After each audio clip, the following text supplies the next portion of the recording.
Estamos de regreso, es arranque de semana y por supuesto hay mesa de los lunes. Ya está con nosotros Luis Fernando Gámez del Partido Verde, bienvenido. Erika, muy buenos días. Un placer nuevamente estar por aquí con tu auditorio y en esta mesa. Buenos días a todos. Gracias, Enrique Daud del Partido de Acción Nacional, bienvenido. Buen día, Erika, gracias por la invitación y muy buen día a todo el auditorio que nos escucha esta mañana. Oigan, tenemos muchos temas de qué hablar. Quiero comenzar, me parece, por el más complicado, a la espera de que Ernesto Barajas se incorpore a esta mesa del Movimiento de Regeneración Nacional, porque también sería interesante hablar del evento de este fin de semana de la Presidenta de México, pero también de lo que se ha aprobado y de una manera extraordinaria al cierre de este 2025. ¿Y por qué digo extraordinario? En el concepto del asombro que ha causado que una modificación tan importante como la Ley de Aguas se sacara después de una sesión de 24, 25 horas en una de las cámaras y que en la otra tomará cosa de un par de horas para que también quedara aprobada. A ver, ¿qué representa esto y qué repercusiones va a tener para San Luis Potosí, Enrique Daud? Sí, como comentas, estamos hablando de la Ley de Aguas, 21 horas con 17 minutos en la Cámara de Diputados, llega al Senado, lo omiten el dictamen en comisiones y se va directo al pleno y tras 8 horas de debate se aprueba la Ley General de Aguas y sus reformas profundas a la Ley de Aguas nacionales. Temas relevantes, el binomio tierra-agua. Antes se podía separar, podías vender tu concesión de agua por separado y ahora no. Si vendes tu parcela o tu terreno o tu rancho y tienes una concesión de agua, pues tendrás que, en los nuevos términos, pues solamente vender tu derecho de agua ahí mismo. No habrá cancelaciones masivas a concesiones, eso le están diciendo los productores. El agua es un bien nacional, el Estado puede ajustar, limitar o reorganizar concesiones para garantizar abastecimiento humano y ambiental. Hay que tener mucho cuidado en esto porque ahí pueden venir ciertas repercusiones hacia los productores y hacia la población en general. Y sobre las consecuencias habrá una revisión del uso real del agua. Si no se usa para ganadería o agricultura, les podrán quitar sus concesiones. Todo esto que es a nivel nacional también repercute en San Luis Potosí. Tiene el sartén por el mango, el cártel de Morena. Nos han dicho no mentir, no robar, no traicionar al pueblo. Le han mentido al pueblo. Está claro que han robado, tienen una cola más larga que el viejo PRI, y no traicionar al pueblo, están traicionando al pueblo de México. El pueblo bueno ya no confía en el cártel de Morena. Mientras el cártel de Morena, qué mentira nos dice el cártel de Morena. Garantizamos el derecho humano del agua. La realidad del dictamen no garantiza el acceso a agua a nadie, no hay presupuesto, no hay infraestructura ni metas técnicas, lo único que garantizan es si la federación te da agua, cuánta y por cuánto tiempo. Dicen, quitamos penas de cárcel, la realidad es falso, aunque reducen algunos montos, crean nuevas sanciones y amplían supuestos para encarcelar a productores y la criminalización continúa. Dicen, acabamos con el acaparamiento de agua, la realidad centralizan para administrar ellos mismos el acaparamiento. El fondo se reserva, queda en manos de la federación sin reglas para devolver el agua a los ciudadanos. Se están apoderando del agua en el gobierno federal y posiblemente lo que venga pues se apoderarán de la tierra, de nuestras casas, de nuestros vehículos, de nuestras cuentas de banco. Es el principio de una dictadura en México. Pero a ver, el Partido Verde avaló y fue con el Movimiento de Regeneración Nacional en estas modificaciones. ¿Por qué, Luis Fernando Gámez? ¿Qué ven ustedes en esta ley de modificaciones a la Ley de Aguas? Me parece un análisis muy interesante, Erika, porque creo que hasta se había tardado la Cámara en elevar el debate público en materia de agua potable, en materia de preservación del agua y por supuesto en materia de reserva del agua para el futuro, porque hoy por hoy, bueno, pues se ha dejado el debate en esta materia en el pasado y bueno, ¿qué hablar de la infraestructura de los gobiernos pasados? Nunca voltearon a ver el tema hídrico con responsabilidad, con seriedad. Y bueno, pues los puntos clave de la Ley General de Aguas que aprobó el Partido Verde, bueno, son derecho humano al agua, reconocen el acceso al agua para consumo personal y doméstico, la gestión de concesiones, se crea un registro nacional del agua para mayor control, porque en el pasado, bueno, pues hubo dispendio, hubo tema de entregar concesiones en lo oscurito, de no informar a quién se le entregaban las concesiones y bueno, pues de además repartirlas como si fueran volantes.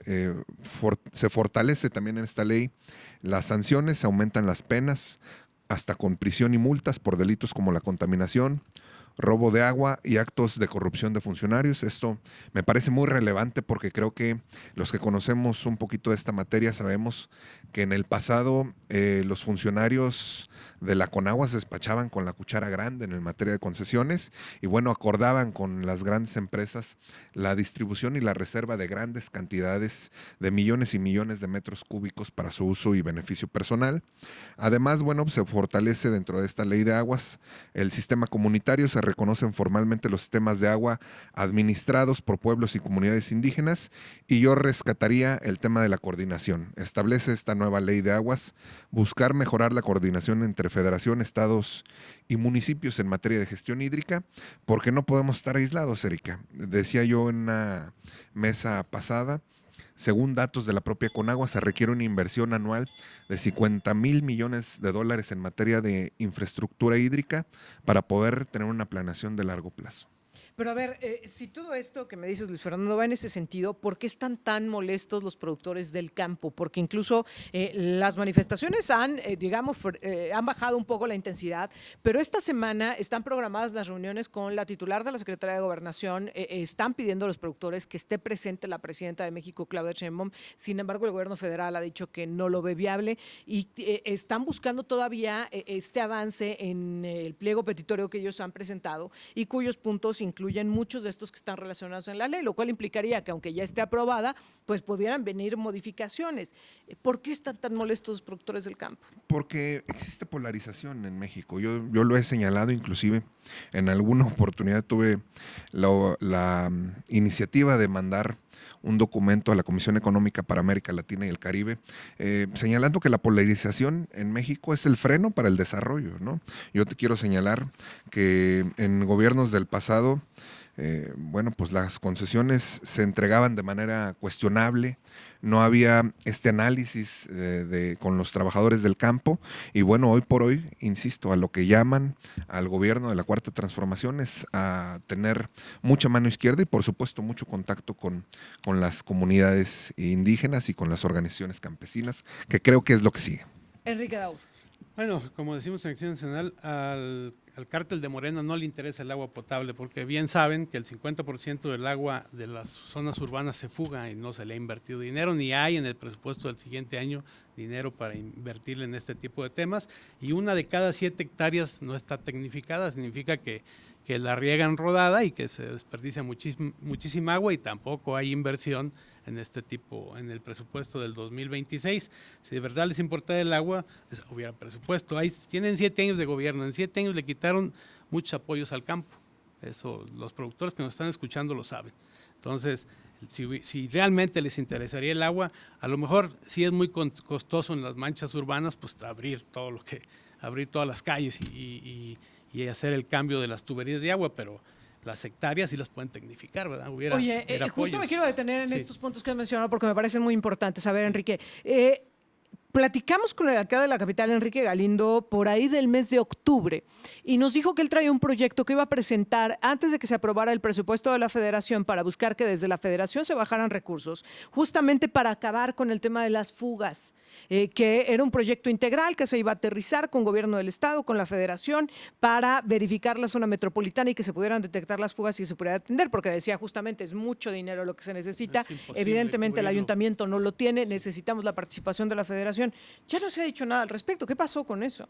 Bueno, lo que pasa es que me imagino que Interapas tiene un presupuesto sobre todo de lo prioritario, porque el problema está, hay calles aquí que tienen pavimentadas 30 años, 40 años, imagínate lo que está abajo en drenajes y en agua potable, se dan cuenta donde hay fugas, algunas brotan, te das cuenta hasta que está la fuga arriba del pavimento, pero ellos saben realmente dónde están las tuberías ya antiguas y se necesitan cambiar y como tú lo dices, es imposible el dinero que maneja un municipio, incluso un gobierno de los estados para poder transformar todas las manchas urbanas de un estado, sobre todo hablando de San Luis Potosí. Entonces, si realmente le interesara al gobierno del cártel de Morena, pues empezarían por ahí, por tecnificar el campo, tecnificar más hectáreas, que no se desperdicie tanta agua en rodado y sobre todo pues empezar a garantizarle a los organismos de agua potables, que hay muchísimos en todo el país, pues a que empiecen a cambiar las tuberías de agua potable para que ya no se desperdicie. La mayor parte de la falta de agua es el desperdicio que se tiene. También comentar lo que dice Luis Fernando, pues tienen 7 años el cártel de Morena y efectivamente la Conagua pues ha trabajado mal estos 7 años. Decir que Olga Sánchez Cordero, la exsecretaria de Gobernación, tiene 2.6 millones de metros cúbicos de agua asignados. Alfonso Romo es jefe de oficina de López Obrador y dueño de Vector, empresa investigada por lavado de dinero en Estados Unidos, 16.8 millones de metros cúbicos de agua. Y el clan de los Monreal, 1 millón de metros cúbicos de agua a su disposición. Ahora, otro punto que tocabas y que me parece muy interesante es los productores de grano que se estuvieron manifestando también en fechas recientes. Enrique, señalaban esta parte que tú decías, el tema del riego y de cómo desafortunadamente decían ellos no podemos competir con los productores en Estados Unidos en el precio porque ellos tienen tecnología, porque ellos tienen subsidios, porque ellos tienen un montón de ventajas que nosotros no. Debió haber sido un primer paso modificar, invertir en el campo y luego entrarle al tema del agua. Yo creo que la inversión en el campo siempre ha habido dudas en todos los gobiernos, pero en estos 7 años ha sido nula la inversión en el campo. El problema de los granos, nos hemos dado cuenta que es un tipo de huachicol que lo hemos visto en las aduanas, ¿verdad? Que están prohibiéndole, por ejemplo, en el maíz, aquí en México ya no les prohíben sembrar el maíz transgénico, que se siembran, que te dan más toneladas por hectárea, pero sí lo compran en Estados Unidos a un precio barato y se están ganando millones de dólares. Entonces, creo que el cártel de Morena juega doble, juega a ganar dinero, juega a tener el control de todo, el control de todas las instituciones. Ahora quieren el control del agua y bueno, todo esto significa dinero y poder para el cártel de Morena.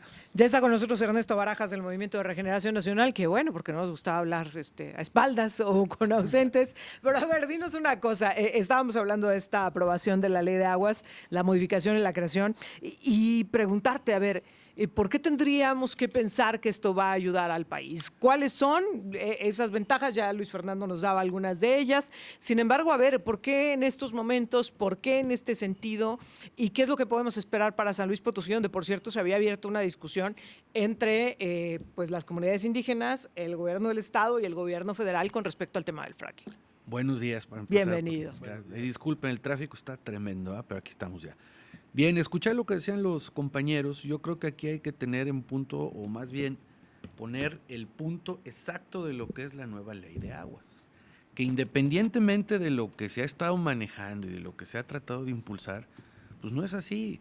Yo creo que más bien hay un tema que verdaderamente causa un efecto a la gente que acaparaba el agua de molestia, pero sobre todo de bastante inconformidad. Uno, esta nueva Ley General de Aguas, independientemente de que sí en algún momento algunas personas trataron de vender la idea que era una cuestión casi de expropiación, pues no es cierto. A ver, punto 1, el agua no es una propiedad de A, de B o de C ni de ninguna persona, el agua es de todos nosotros, es un derecho humano.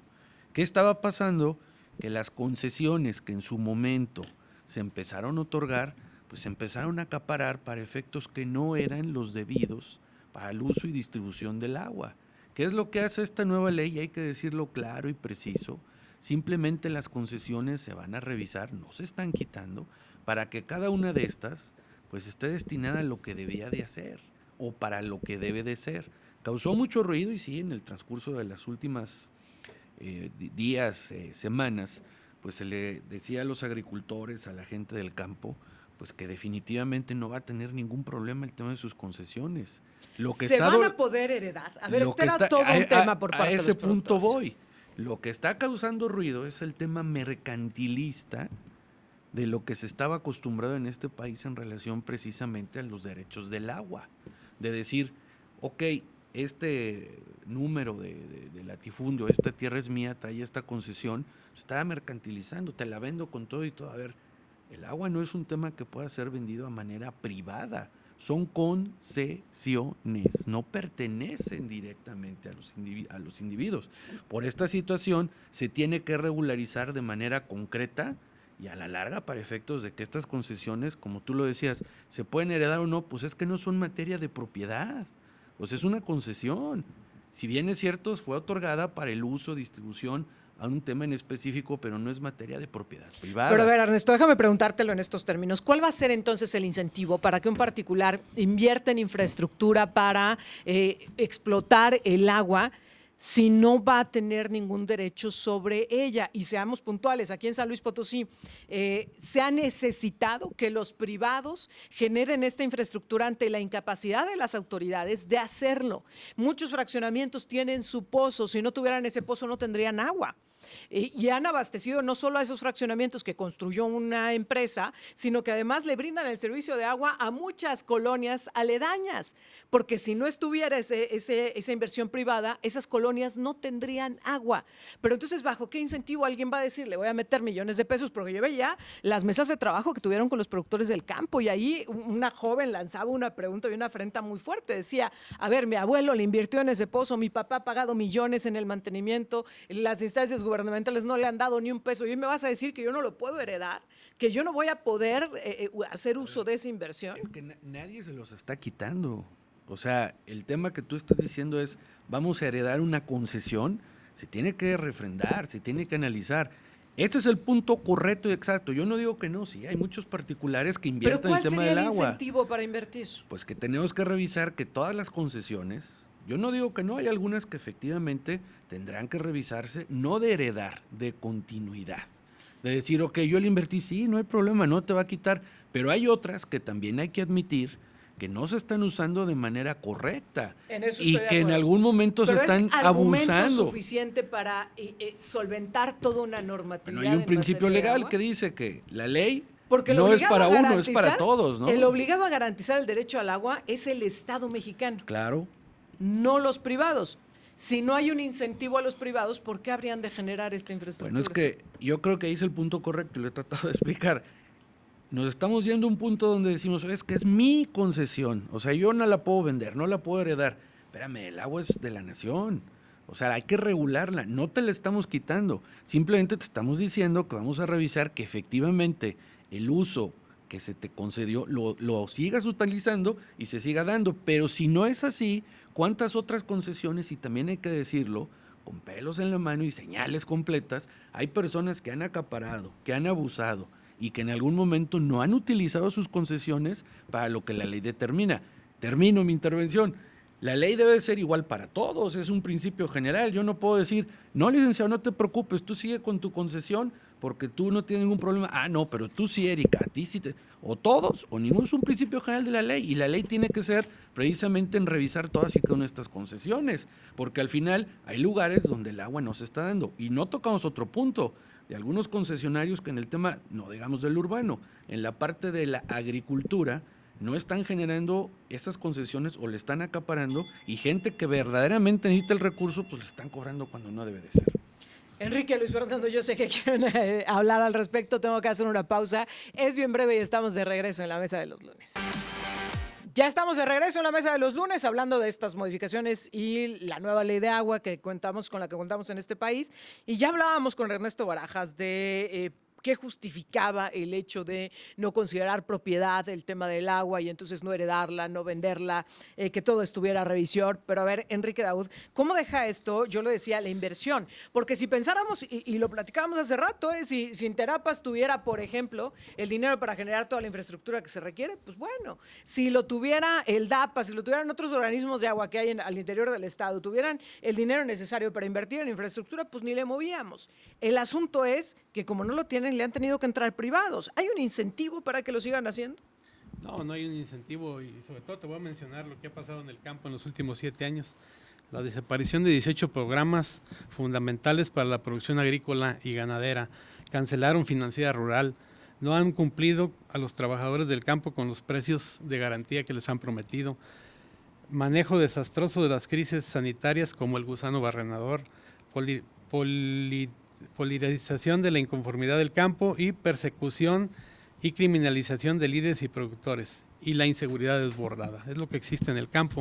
Es muy pronto para decir los alcances de esta ley que acaban de aprobar. Habrá que esperar porque también los productores están descontentos porque el cártel de Morena les ha fallado, los ha engañado, les ha mentido, entonces ellos ya no tienen la confianza. Por eso ayer empezaron las manifestaciones en Sinaloa respecto a que el próximo miércoles a lo que van a la Cámara de Diputados es a que les expliquen lo que se aprobó la semana pasada. Apenas les van a explicar Entonces ellos se siguen manifestando porque no tienen confianza en lo que se aprobó. La verdad es que ya desconfían del cártel de Morena, y este es un problema que está teniendo este partido a nivel nacional y que les afectará en los próximos años. Luis Fernando Gámez, de manera particular en San Luis Potosí, los productores del campo vienen pidiendo desde hace por lo menos un par de años, cuando vivimos la sequía más fuerte en la historia reciente de San Luis Potosí, pedían un plan nacional hídrico que les garantizara a ellos el acceso al agua de manera permanente para sacar adelante su producción. Sin embargo, no se incluyó, no viene dentro de estas modificaciones. ¿Será una segunda parte? ¿Lo va a buscar el Congreso del Estado? Sí, bueno, creo que es un tema que debe de ser prioritario en la agenda pública, por supuesto. Garantizar el agua al pequeño productor, a los pequeños, a las pequeñas parcelas, porque como ya te lo decía yo, en el pasado se priorizó la mercantilización del agua, es decir,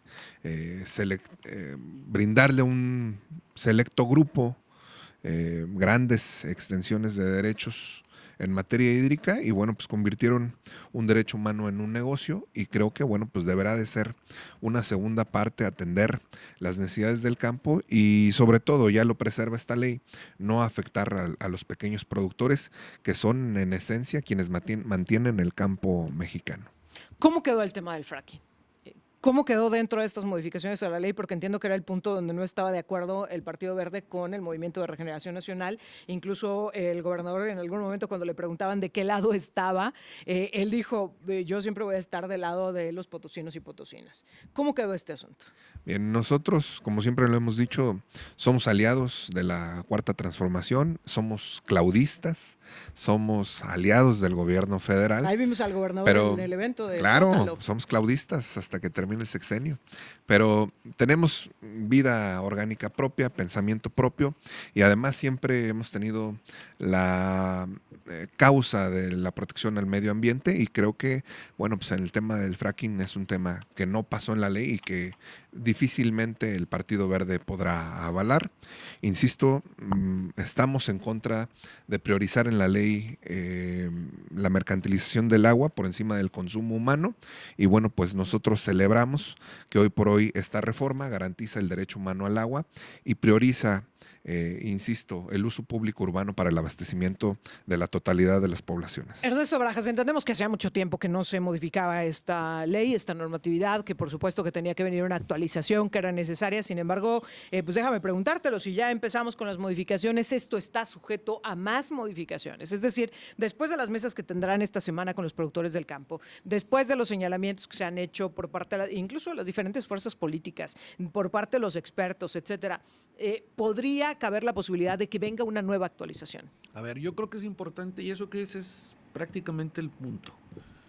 Hay que empezar a determinar y empezar a ver que esta nueva visión, precisamente de la distribución justa, equitativa y garantizada del agua, cambia totalmente la visión neoliberal de mercantilismo y de acaparamiento que se tenía anteriormente.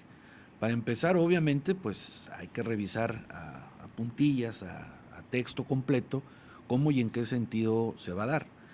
Independiente de lo que el agro y sobre todo las producciones del campo tengan, que es la prioridad, también viene el consumo humano, que eso es muy importante. Y algo que también hay que tener claro, y habrá que ver cómo se van a determinar las sanciones, quiénes estaban dando mal uso y abuso de estas concesiones. De manera que inclusive yo leía el fin de semana que van a generar un registro nacional del agua que tendrá por objetivo revisar quiénes son los titulares de esas concesiones, los volúmenes asignados que tenía y cómo los estaban utilizando y en qué se estaban utilizando, la ubicación obviamente de los pozos y también la parte de cómo y en qué sentido se puede generar el historial de cada uno de estos pozos, se estaban esperando concesiones, estaban haciendo bien o no se estaban haciendo. Cuando tengamos toda esa información detallada, actualizada, pero sobre todo ya evaluada, nos vamos a dar cuenta, va a ser un tema complicado, pero nos vamos a dar cuenta que no todo en algún momento era así. Pues esperamos que sí, digo, al final pues es un tema gradual, pero tenía que hacerse. No es un tema que vamos a decir, no, pues que siga así, total, pues que el agua la reparten. No quiero entrar en controversias, pero también hay que revisar los abusos que estuvieron generando las industrias, los abusos que estuvieron generando otro tipo de extracciones y que en algún momento no estaban cumpliendo con lo que venía en la concesión, Es que Erika. mientras te escucho tengo un déjà vu. De a ver, es que no funcionaban las escuelas de tiempo completo, vamos a quitarlas. Es que no funcionaba, o mejor dicho, había corrupción en la compra de medicamentos, vamos a quitarlo. Es que los organismos como de transparencia, de regulación de medios de comunicación, de competencia, eran corruptos, vamos a eliminarlos. Y lo que nos ha enseñado el paso del tiempo es que eliminarlos de tajo y llevar a cabo estas modificaciones tan drásticas, pues no ha dado el tiempo el suficiente, por lo menos, voy a conceder eso, no ha dado el tiempo suficiente para que veamos los resultados. Claro. Por ejemplo, en el tema del sector salud. Bueno, pero me regreso al agua, al punto que iba. Al final, sí es muy importante revisar las concesiones. No se están quitando, no están diciendo que sean corruptos, o sea, vaya, ese es el punto. Tenemos que revisar que efectivamente las concesiones y los pozos estén donde deben de estar y trabajando donde deben de trabajar. Hay que ponerle fin a ese acaparamiento y a esa visión neoliberal de mercantilismo, de compra y venta de volúmenes de agua. Eso no está bien, no es correcto. Insisto, el agua es un derecho humano. El agua todos tenemos derecho, no podemos permitir... No estoy diciendo que sean corruptos, No, pero que se quiero utilice cerrar donde el tema sea, ¿no? Punto. Antes de que nos acabe, porque el otro asunto que tenemos en la agenda también es importante, pero es que recibí un comentario que nos decía, pues por lo menos que hubiera, porque no estamos peleando por algo que la gente ni tiene. Pero Justamente bueno. es el fin, que podamos tener todos equitativamente agua, ¿no? Luis Fernando, el tema de la gratuidad en la Universidad Autónoma de San Luis Potosí. Acaba de salir una determinación judicial que concede la razón a unos quejosos que buscaban justamente el que no les cobraran las cuotas dentro de la Universidad Autónoma de San Luis Potosí. Sin embargo, hace apenas un par de meses estábamos platicando aquí, menos de un mes, estábamos platicando aquí de la falta de recursos para la Universidad Autónoma de San Luis Potosí. ¿En qué sentido te pronunciarías tú? Por supuesto que a favor, ¿no? Creemos nosotros que la educación es el más grande valor que tiene una persona para poder generar movilidad social.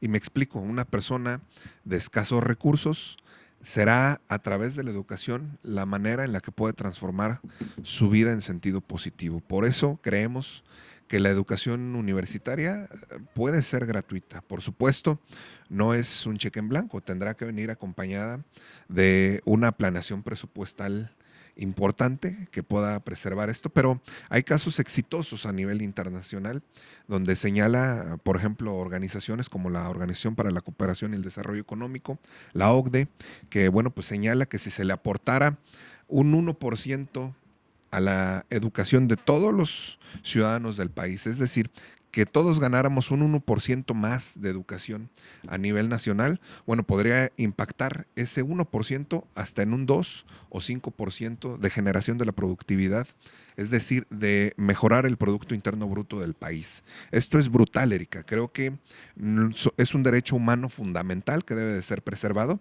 y, por supuesto, nos encantaría estar en esa mesa del debate público para la generación de la gratuidad de la universidad. Enrique Daud, ¿sería esto viable y bajo qué condiciones? Bueno, el artículo 3º constitucional dice que todas las personas tienen derecho a recibir educación y el Estado tiene la responsabilidad de impartirla en todos niveles. La educación preescolar, primaria y secundaria son obligatorias y conforman a la educación básica, la educación de planteles oficiales debe ser gratuita. Yo pienso, no solo la Autónoma de San Luis, por ejemplo, la UNAM es muy barata, mucho más barata que la Autónoma de aquí de San Luis. La Universidad Autónoma de San Luis siempre ha sido muy accesible, demasiado accesible. Eso ha ayudado a muchos potosinos a que concluyan sus estudios. No solo en licenciaturas, también maestrías y doctorados tienen precios muy accesibles en comparación con universidades privadas o universidades de otros estados de la República. Yo pienso que tiene que ser gradual este tema. A lo mejor primero tienen que decir, bueno, puede ser gratuita, depende del nivel económico de cada estudiante. Se pueden hacer estudios y a los que tengan un nivel económico, un mal nivel económico, pues hacerlas gratuitas. Por ejemplo, los campus como el de Matehuala, que tiene muy poca asistencia, pues a lo mejor hacerlo gratuito ahí para que tenga más captación y no desaparezca ese campus. Pero, por ejemplo, decirte, son 33,000 alumnos los que tiene la universidad y les cobran en promedio, porque varía, en promedio que fueran 6,000 pesos anuales, estás hablando de 200 millones de pesos lo que tendría, lo que no le entraría ya a la universidad. ¿Y de dónde va a sacar ese dinero? Si estábamos batallando todo el año pasado de que no le entregaban sus recursos, se lo fueron entregando a noviembre, si no hubieran tenido estos 200 millones de ingresos durante el año, ¿cuándo hubiera cerrado la universidad? Hubiera cerrado a mediados de año. Entonces, yo creo que, y es un tema nacional, cada alumno en este momento de cualquier universidad pública del país puede presentar su amparo y están obligados a hacérsela gratuita. ¿Qué pasa si empiezan a haber amparos colectivos de todos los estudiantes? Es un problema que se puede venir, ¿verdad? Ojalá y lo hagan gradual, poco a poco, en varios años, y que ya el gobierno federal y estatal pues le entren a ese recurso que le va a faltar a la universidad, claro, y no tengamos otro problema. Oye, sin embargo, ya recibo mensajes y tienen toda la razón, Ernesto, tú sabes muy bien del tema educativo, lo conoces bien, y la gente, por ejemplo, nos dice que eso del artículo 3º es una vacilada, porque tendrían que estar pagando colegiaturas, y nosotros desde hace mucho tiempo hemos puesto sobre la mesa este planteamiento. ¿Qué pasaría si el día de mañana, es más, para regresar en el mes de enero al ciclo escolar, todos dijéramos, ya nadie paga una escuela privada y vámonos todos a las escuelas públicas? Pues no habría capacidad, no hay capacidad para recibirnos a todos, se ha vuelto, digamos, un mal necesario. ¿Qué dices tú sobre este tema de la Universidad Autónoma, Ernesto? Fíjate que el tema de la gratuidad en la Universidad Autónoma no es un tema de ahorita, es un tema que se viene ya revisando y platicando desde hace ya prácticamente 4 o 5 años. La propia Autónoma lo sabía que tarde o temprano esto iba a pasar de una manera, si no gradual, ya permanente. Un amparo del 2022, o sea, sí, ya, no es algo que no nuevo. sepan, o sea, ellos ya se han estado preparando, lo han estado viendo, han estado generando estrategias, lo platicaba con el rector en el 2021-22, pero yo creo que aquí lo importante sobre todo es ver cómo van a subsanar el tema de seguir llevando la calidad, que hay que reconocer, es una de las universidades con la mejor calidad nacional, inclusive internacional, para que ellos puedan seguir con esta dinámica y con esta misión y visión. El punto sí es grave porque al final pues es un recurso que va directamente al sostenimiento de los diferentes rubros y necesidades de la Autónoma. Al no tener ese ingreso, creo yo que sí tendrían ya que tener, no lo he visto, no lo sé, habrá que preguntarle al rector cómo van a sustituir de manera, si bien gradual o completa, este recurso tan importante. Ahora bien, creo yo que hay un punto que habrá que valorar, eso es un tema de comentario personal, qué tanto y en qué sentido pudieran comenzar con las titulaciones, porque al final entendemos que hay que pagar una cuota por X, Z y Y en el transcurso del desarrollo académico de cada alumno, pero el tema de las titulaciones, te lo digo con toda la seriedad, yo creo que debería de ser mucho más revisado y menos costoso, oneroso, porque al final pues es meramente un grado o una situación donde se juntan 3 sinodales, hacen un examen y no amerita tanto costo. O sea, los costos propios de la Autónoma en las titulaciones no son tantos, lo sabemos. Las cédulas pues no son tan caras, inclusive las tramita el propio alumno. Entonces habrá que ver, empezar a lo mejor una sugerencia que pudiera ser cortando los procesos de titulación, económicamente hablando, para efectos de que gradualmente se vayan ajustando, porque Oye, si no, ¿cómo lo van a hacer? ¿Para cuántos chavos será una limitación, no? No tengo para pagar el tema de la titulación y me quedo así varios años. Finalmente, para Ernesto Barajas, dicen que si va a ser, si es cierto que va a ser parejo el piso con el tema del agua, decían, referían lo que decía Enrique Daud, que si se los van a quitar a Olga Sánchez Cordero, a Alfonso Romo, a Ricardo Monreal y su clan, a ellos también se los van a revisar. Pues es que a todos hay que revisar. Digo, pues yo lo dije hace rato, pues la ley no puede ser aplicativa para unos y para otros, ¿no? Por eso existe, o va a existir este registro de agua nacional, donde se tendrá que revisar específicamente esas concesiones, su uso, su historial, y cómo y en qué sentido se pueden tener. No se las están quitando, se van a revisar, que cumplan con lo que marca esta nueva ley. Ernesto Barajas, Enrique Daud, Luis Fernando Gámez, muchas gracias por estar con nosotros y ya estaremos platicando la próxima semana. Muchas gracias, Erika, por la invitación. Gracias. Gracias a ustedes por estar con nosotros. Erika, muchas gracias. Buen día a todos. Hasta la próxima semana. Nosotros vamos a una pausa.